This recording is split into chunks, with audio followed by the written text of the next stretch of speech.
5 different kinds of interviewers. You need to know this before you go to your guest spot. The yackers. The yackers love to hear themselves talk. My book says you're left with 2 options: wait them out or interrupt. I always say wait them out until they take a breath and then interrupt, because sometimes they say, let me finish, and you look rude. That's the yacker. Here's the quitter.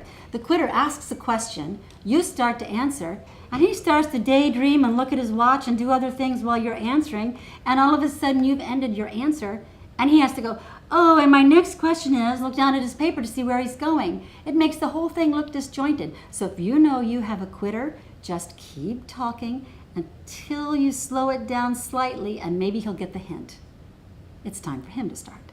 The 3rd type of interviewer is the ignorer.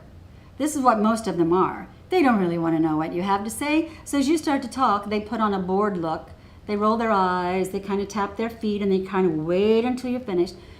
You have to set your passion level on 10 to make sure you get their attention. And with an ignorer, you definitely want to play to the camera as much as you can.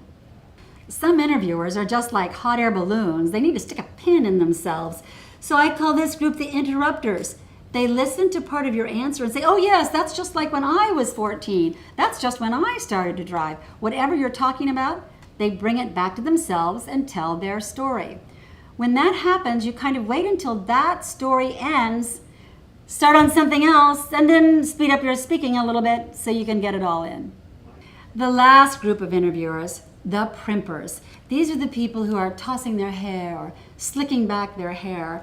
I swear, on CBS years ago, I saw a woman lose her shoulder pad. She spent half of the interview trying to get her shoulder pad while this poor woman is trying to talk. So when a primper is doing his or her thing, they nod up and down, usually like this.